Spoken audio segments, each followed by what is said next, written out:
In the first minutes of July 5, 1943, an American town was bombed from the air by the United States Army.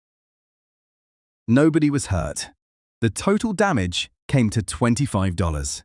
This is the story of the night America bombed Oklahoma. Boise City, Oklahoma. Population 1,144. A courthouse, a square, and endless prairie, still dusting off the Dust Bowl. That night, the town had just finished celebrating the 4th of July. Fireworks over, lights out, everybody asleep. Almost everybody.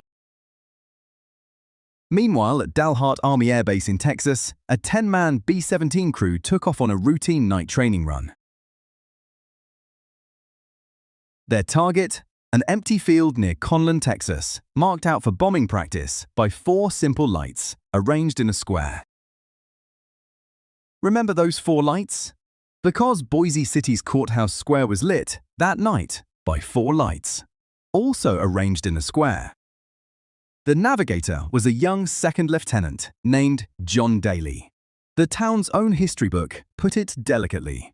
He needed more training. Somewhere over the Black Texas prairie, Daly turned the bomber north instead of east. 43 miles later, 4 lights in a square. At midnight, the bomb bay doors swung open above the sleeping town, and 6 practice bombs began to fall. Now, mercifully, a practice bomb is mostly filler, 96 pounds of sand, but also 4 pounds of gunpowder, so it announces itself. The first bomb punched through a garage roof and left a 4-foot hole. The war had come to Oklahoma. The next landed beside the Baptist church, digging a 3-foot crater and blowing out the windows. Another cratered the sidewalk. One came down a few feet from a parked fuel tanker. For a quiet moment, this comedy came very close to being something else.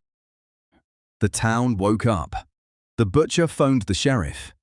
The sheriff phoned everyone. Nobody could work out who they were surrendering to. As the town tells it, 2 soldiers on a midnight picnic with local girls were the only people who knew which base to call. Meanwhile, up in the dark, the B-17 wheeled around for another run. Somebody on the ground had to do something. That somebody was Frank Garrett, the night man at the power plant. He walked over to the master switch and pulled it.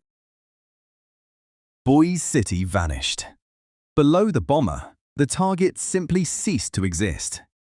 The crew, presumably baffled, turned for home. The Battle of Boise City was over. 6 bombs, 0 casualties. The only American town ever bombed by its own Air Force. 3 days later, the local paper ran an all-time great headline, Boise City bombed. The reporter called it horrible and mortifying. Then the damage was totted up. A roof, a floor, some windows, 1 sidewalk. Grand total $25. $4 a bomb. Mayor Palmer told his furious town that the airmen were still their boys, so Boise City queued up in the church and bought war bonds. Back at Dalhart, the commanding officer delivered his official verdict, quote, "A mistake of navigation." The navigator was gone by morning. The rest of the crew were handed a choice: face a court-martial or go straight to the war. They chose the war. And here the story turns. Within a year, so the story goes, that same crew helped lead the first daylight bombing raid on Berlin. They came home decorated. Daly himself earned the Distinguished Flying Cross. The town forgave them. The Luftwaffe did not. 1 bomb went missing.